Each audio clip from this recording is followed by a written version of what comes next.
Running is a fundamental part of Resident Evil Village, helping you escape big goth vampire ladies. I just don't get it. But what if that wasn't an option? What if we could only beat Resident Evil Village without running, forcing our beloved character Ethan to go as slow as a slug even during the game's hardest moments? But what if we took this one step further? Universe's Best Dad is an achievement you get by beating the game on Village's Shadows, the game's hardest difficulty. The combination of these challenges would send any YouTuber straight to insanity. So watch me as we attempted to walk our way through Village's Shadows, one crippled step at a time. Yo, guys, we hit 5,000. Thank you so much. Let's see if I can get to 70K by the end of the year. Think we can do it? We started story off playing as Ethan Winters, a mold-infested man that has a fetish for using suspicious potions to fix his own body. Our slightly possessed wife tells us to put our baby to bed. No, I had no intentions on watching the kid, so I walked up on my wife and... Don't get too close to me when I'm cooking, babe. Of course, after hearing that, I backed off and put the baby to sleep. During our family grub, my wife lashed out on me, so I decided to call in a Boeing CH-47 chinhook chopper to mow her down. Chris Redfield, our big boy for this challenge, took my baby with no words after he kidnapped me.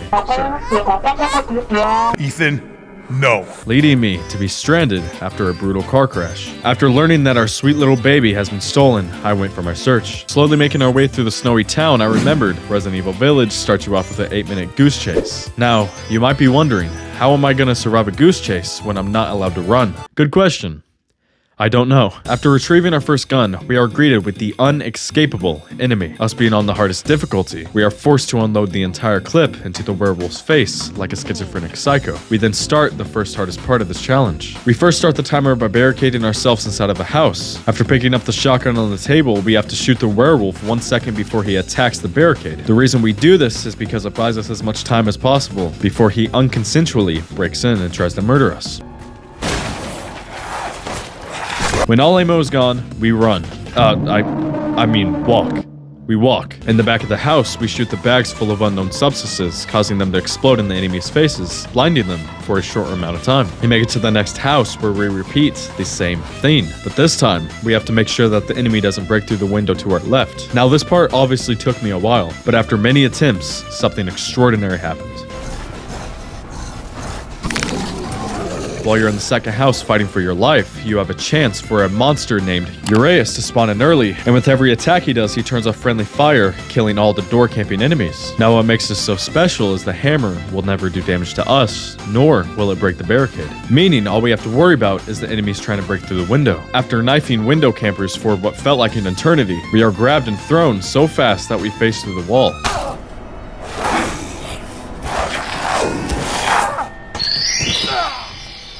What the fuck? After taking an arrow to the knee, making us as slow as humanly possible, we meet up with an old lady, and she seems to know what happened to our baby. Our new mission is to make it inside of the main castle. To do so, we need 2 medallions hidden within the area. Making our way through the cornfield where I attempt to get a wooden box on my way to the barn.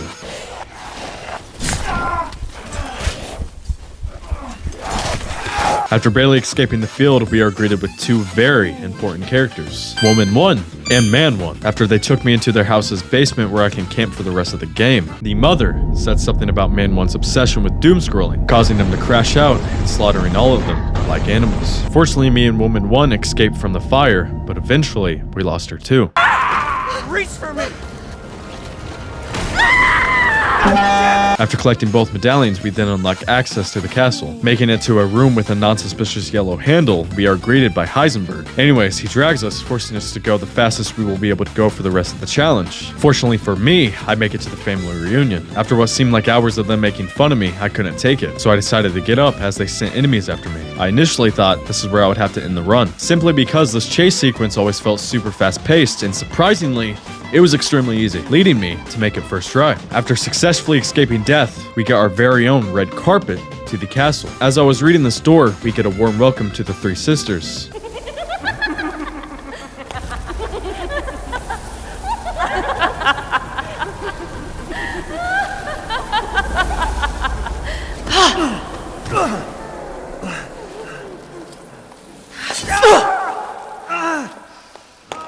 Man blood. What is that, bro?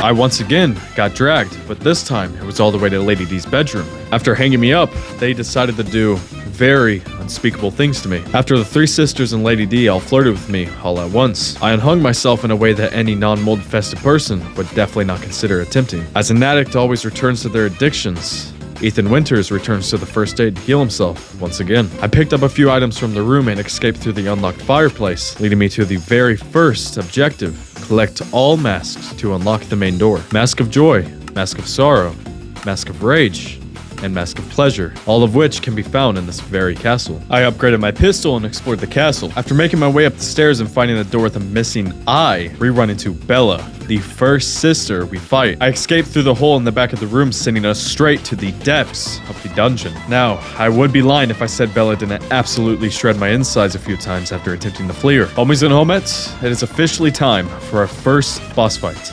Bella. Being in an extremely tight environment, while us being crippled, we were left no option but brute force. After shooting the window, we place the mine and shoot rapidly until it's time to bomb her again. Us playing on Village of Shadows, we are granted with a beautiful extra 3 enemies, and if you can remember, these guys don't die easily. Now, a hidden mechanic that I use a lot in this run, and of course in this boss fight, is when you block an enemy right before they hit you, and after they hit you, you spam L1, causing Ethan to actually push back the enemy, giving you a very helpful few seconds to recover. This boss took me a really long time, and to say I wasn't getting tired of dying would be a complete lie.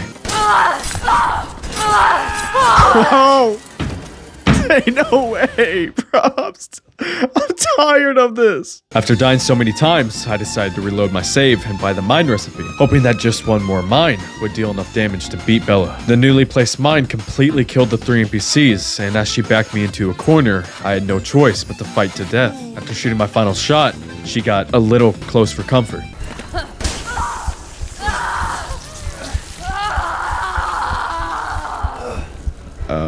That's really close. Alright, okay, I kind of like this. Finally, getting past the first boss, we are greeted with the bloody basement. No, I am not British. I mean a literal bloody basement. To get through this part, I had to pretty much fight every single enemy we run across, or walk across. I'm not going to stop doing this. Me being at alarmingly low ammo amounts, I had a rough time doing this. Making it up the elevator, we are greeted with a snowy balcony, where we can hear Lady D complaining that I absolutely slammed her daughter, Bella, in a 4v1. Is this serious? After she throws the desk like she just lost all of her money on red, she walks off, and we get to be in her room. After looking around for a bit, we find the Domesticus key. On our way out, Lady D busts through the door and yells at us like a dad that just figured out that his son is playing Genshin Impact. The vampire goth mommy throws us at the speed of light. Using precise calculations, we can assume that we were thrown not down 3, but 4 stories. Something only a mold-infested man could survive. Attempting my escape, we pull yet another suspicious yellow lever, and... oh my gosh, she just cut my hand off. Being in a closed environment and us not being able to run, making us go as slow as a turtle, I was a bit nervous for this part. So I tried to find a solution. Instantly turn to the right, bait her into an attack, instantly go around her and head for your hand. After retrieving your hand and pulling the lever, you rinse and repeat while the gate is opening. After passing through the gate, you are greeted with yet another hooded man and a very mad Lady D breaking through all the walls. Something I didn't really notice until now is every time Ethan gets critically low, you are forced to walk even slower until you're fully healed, which obviously for this challenge sucks a lot. After almost ruining our lives to be just in her room, we achieve the Mask of Sorrows, which will be used to unlock the locked door in the front of the castle. Attaching my hand back on like it's Legos, we head back to the courtyard just to go back up to her room and grab her pink lipstick. Of course, since I am in desperate need of coins to buy things. After entering a not so suspicious door from the courtyard, we get to play the piano after murdering 2 Samancas, granting us the iron key. A very useful item for this run. After scavenging the place, I go out the door and make my way up the stairs just to get interrupted by Lady D herself. I walk back into the piano room just to juke her out, making our way back up the stairs just to unlock the door. After officially escaping the vampire lady, we are greeted with yet another lovely woman, this time named Cassandra. The reason why I say lovely is very clear. This boss was light work. Just like Darman said, look, you see, there's a mechanic in this boss. Unlike the first fight with Bella, there's an infinite source of stun, being a handle that you turn every few few seconds that opens up the skylight, which of course lets in the cold outside air that weakens the three sisters, leaving me with only one problem. At around the end of the boss fight with Cassandra, I'm cut loose with my ammo. Reason why is because I missed too many shots. This being said, they have not so many ammo spawns, so I took advantage of the little ones that I did, and I used them to finish off Cassandra. After the fight, we grab another mask, this time the Mask of Joy. On my way back to the main part of the castle, we overhear Lady D talking about her extreme want to kill me not being exactly sure why she's acting like we just obliterated her 2 daughters. But it's okay, since we're just a chill dad that wants his child and his slightly possessed wife back. Using the Domesticus key, we unlock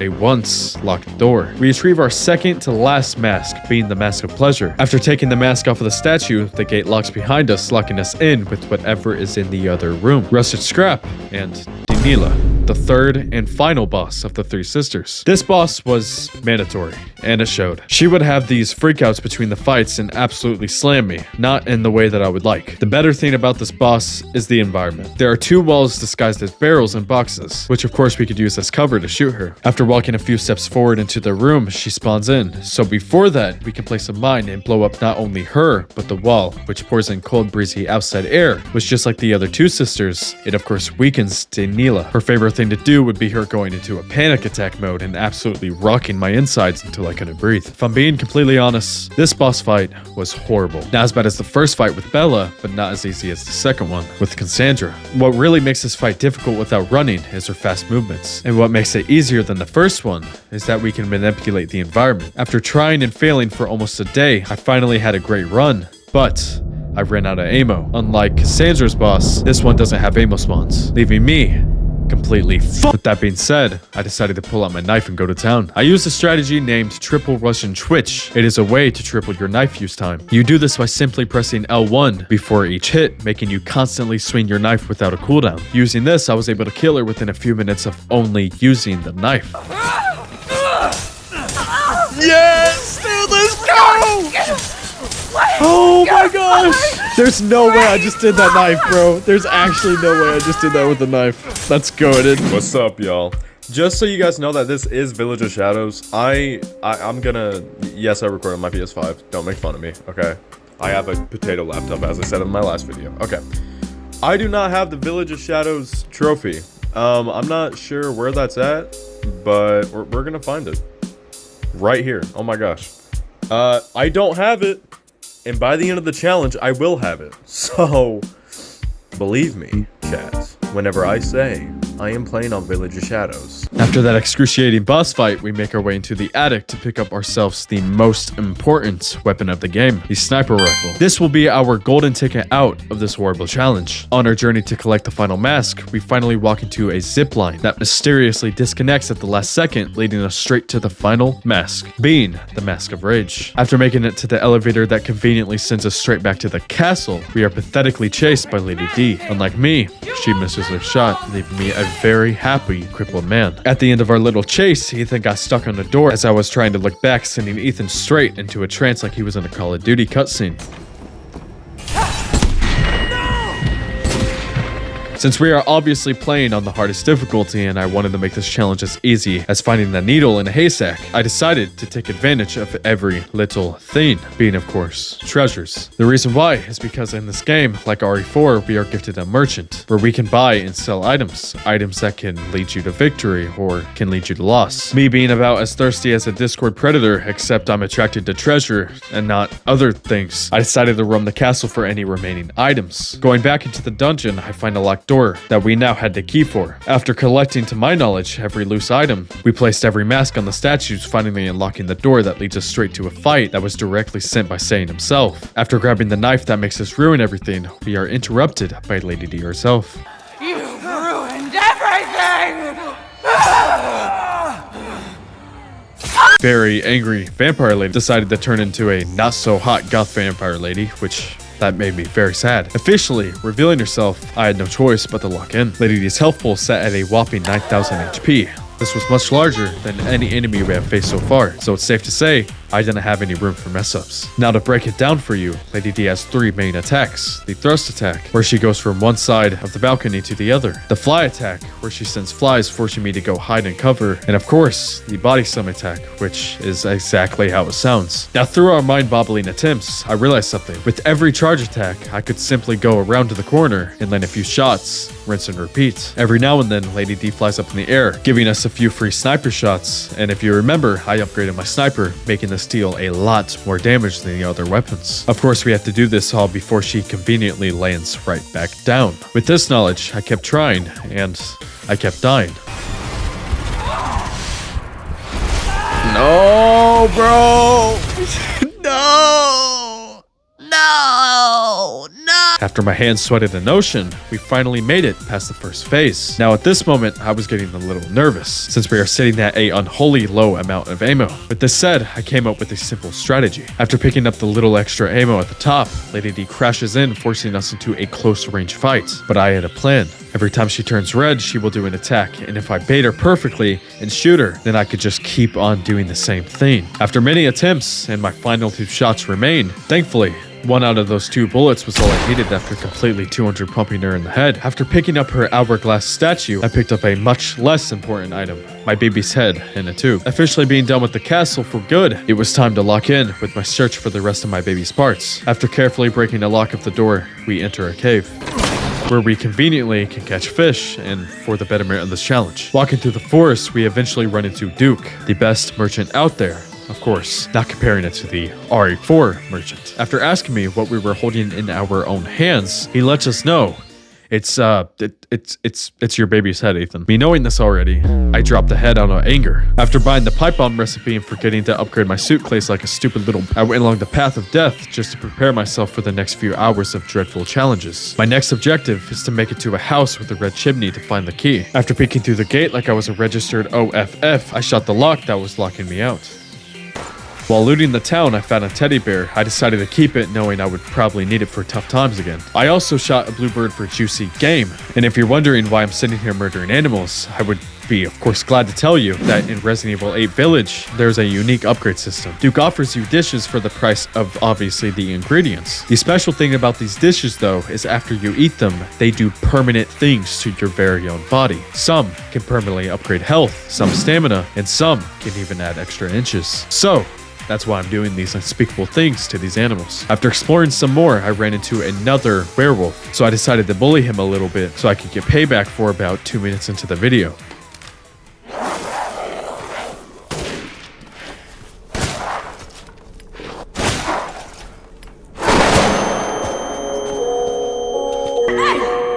Entering the do not enter gate, we are greeted with a special loot. If you go into the house to your left and look through the window, you can see a code. Conveniently, this code leads right back to the cabinet right below our feet. Putting this code into the lock and unlocking the cabinet, we get a better pistol than you had before. Me being a happily unregistered trigger happy man, I decided to equip it right away. Finally making it in the red chimney house, where a resident is receiving the grub on 9000. We pop the monster in the head to pay our respects, eventually retrieving the 4-winged key, allowing us to open the locked gate by the Duke. After doing some more hunting and loot gathering, we then make a few dishes to help boost Ethan's abilities. After that, we can finally use the 4-winged key to unlock the gate to our own death. Walking along the path, things start getting a little weird. We start hearing Mia's voice, even though she is supposedly dead. Things get even more uncomfortable when we start seeing her.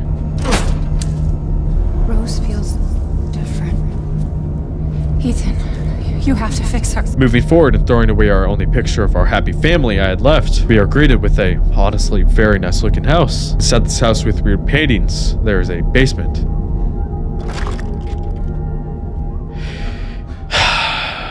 Yep, that's, I'm out of here. Wishing we could leave, we knew we couldn't. Having the doll with my baby's body disappear and another doll appearing, but this time of Mia. Now, I wouldn't mind this to be completely honest. However, we need to stick to the plan if we want to get out of here. This being a simple solve puzzle, I easily beat it. Searching for our way out, we run into, this thing. Game over. I died. Oh no, restart. Restart. Now, I'm not gonna lie, I had to look up a YT video on where to go for this part. I did this because I knew if I was going to be a literal chase sequence without running, I would have to know every corner of this house. And that is exactly what I did, eventually leading me underneath a bed where I hid for my dear life. Shit! After hiding underneath the bed like a scared little kid, we retrieved the fuse to the elevator and find our way out without even dying once. Making our way up, we enter the next boss fight, the Puppet Master or Doll. They're kind of the same people, kind of like how me and Ryan Gosling are the same people. This boss fight consists of 3 encounters, all of which don't require you to fight, as long as you know what you're doing. So I walked my way through the house, finding the doll 3 times and stabbing her, but the 3rd time, we put an end to our games.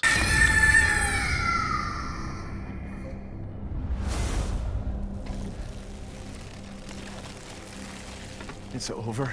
Eventually getting rewarded our baby's legs. Now, after making our way back to the hub where we run into a werewolf on steroids, we are greeted with a legendary Daku Dop Dop Dim, Daku Dop Dop Dim. That's right, ladies and gentlemen, the grenade launcher. My big helper for this challenge. Of course, not counting the sniper rifle that I am attracted to. Sneaking our way through the werewolf-infested town, we walk into a mysterious goo. We will have to pull a scream special just to get past us, leading us straight to the new area, the mine. After picking up Rose's container, Ethan decides to speak just so the loser notices us.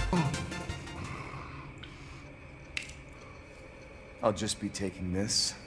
After officially locking us in and saying we won't escape, we run into a huge problem. The gross-looking reject sent a back signal, but instead of summoning the Batman, it summoned Badman. Me having the ripe aim of a 5-year-old, I didn't really stand a chance, so I snuck past him and stole the key to the boat. After making our way to the docks, we come across Chris. After we have a totally family-friendly conversation, he pushes me out of the way from the animal known as the antagonist, number 3, our next boss fight, that is. To get to this boss, we have to drain the water that he swims in, and to do so, we need to do a lot of parkour. Now, I was very nervous for this part, considering that the platforms are on timers, and he rides your back the entire time. All things considered, everything went fine, even the time parts, until this happened.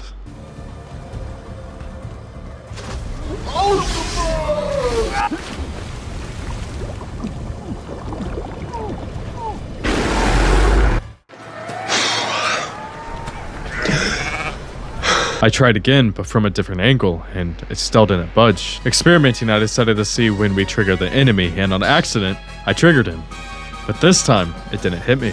It seems God has blessed me once again. Officially draining the water, we get to the next boss. The unique thing about this boss area is the amount of ammo and supply spawns they give us, even on Village of Shadows. His health pool is sitting at even higher amounts than Lady D, so I knew I was in for a challenge. After jumping into the pit like a Travis Scott concert, I realized I was on infinite ammo for the grenade launcher. I thought this was only possible in New Game Plus, so I was very confused. So what I will have to do for the remainder of the challenge is I will count the ammo I have in my inventory before the boss fight. So for this boss fight, I have 6 explosive rounds, which means we can only use 6 explosive rounds. Of course, we also count in whatever we pick up from the boss fight area itself. Then after the boss fight, I discard any of them that I use. This fight is a very open area, making me nervous for walking. However, as long as I kept my health and took only necessary hits, I should be able to be fine. Starting this fight in an enclosed environment, we are left no choice but to spam and dodge his spewing throw-up that he throws at us. After he opens the gates of goo, he decides to rain literal acid on us. Thankfully,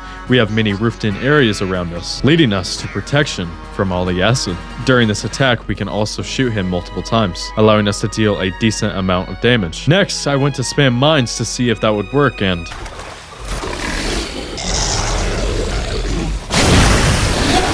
safe to say, I literally have no idea if that did a single thing, considering he didn't budge on it one bit. This time, I decided to place the mine next to the explosive barrel, and since it did damage to me, I think it's safe to say it did at least a little bit to him. Using almost all the barrels and explosives I had left, I was cutting it a bit close with my potions. So with my last few brain cells, I pulled a John Wick and switched between my pistol to my shotgun and completely ending this loser's life.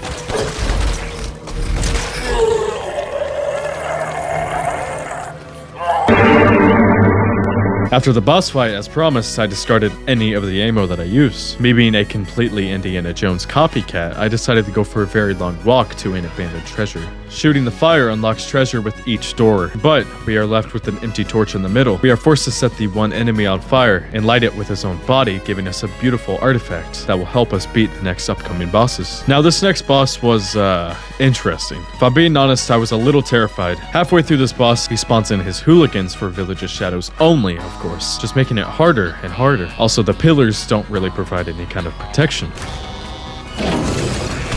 With that being said, when he first spawns in, we are able to shoot him a couple of times and blind him with the new flashbang rounds that we just equipped, letting us shoot even more before he jumps down. We can also use the blinding rounds whenever he eventually jumps back up to spawn in his hooligans, and this flashbang somehow causes him to delay his spawn-ins. Now, of course, eventually the extra enemies still do spawn in. Since I can't just run to the other side, I used the pipe bombs to quickly get rid of them. Then we kept shooting while we were waiting for the next phase of enemies. After dying many times, we eventually claimed the victory royale, letting me and Ethan finally having a break before Heisenberg's robot den.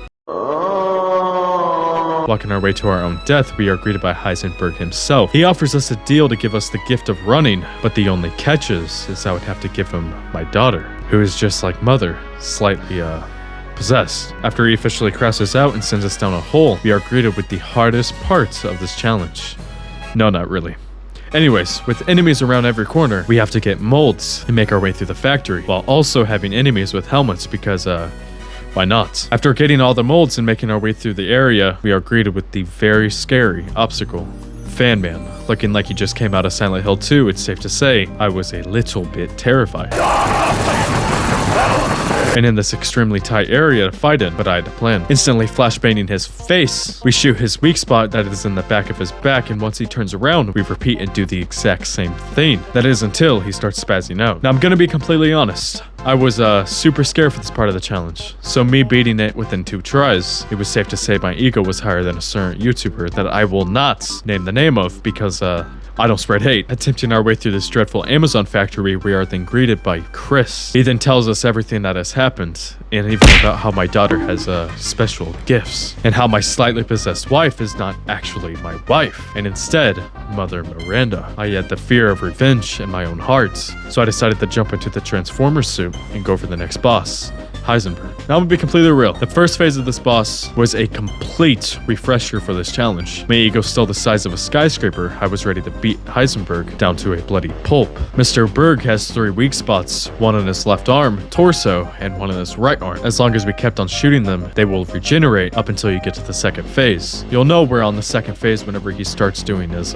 little panic attack and throws us up into the air, landing out of the machine, forcing us to be completely vulnerable. So what we do is we instantly get up and get closer than a happy couple and start shooting them in his weak spots. Since my weapons are upgraded to pretty much outer space, we are able to keep on stunning him with every other hit. With this said, we officially beat him. After he explodes into about 5.2 million pieces, we get a call from Alpha. Our child.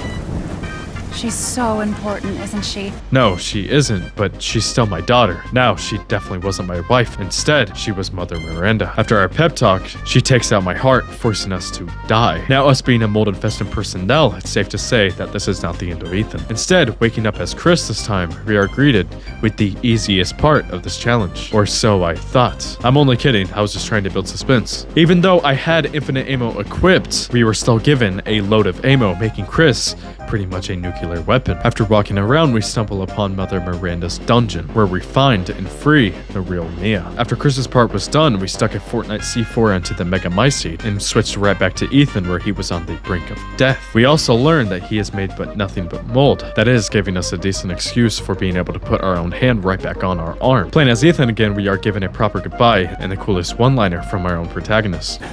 Mr. Winters, I'm afraid you can't return to your old world any longer.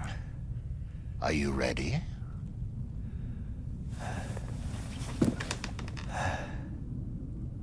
Yeah, I have to be.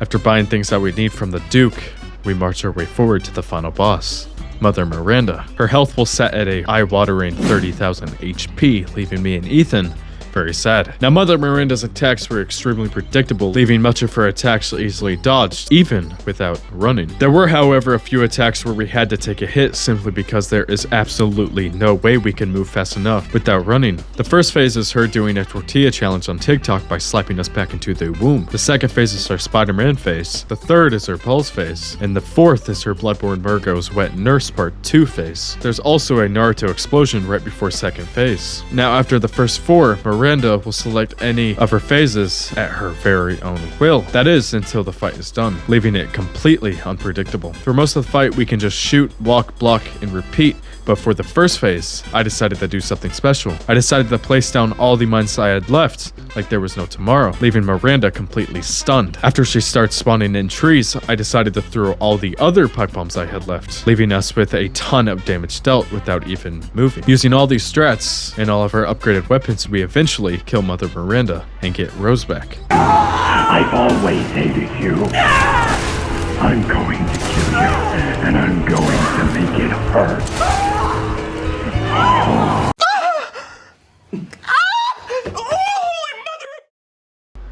The challenge was complete. Bro, why is my camera so... I'm just tired, to be completely honest, y'all. There we go. Oh, look, it even says the date, too. Look. Let's see. No, frick. Now y'all can believe me. You made it to the end of the video, bro. Thank you.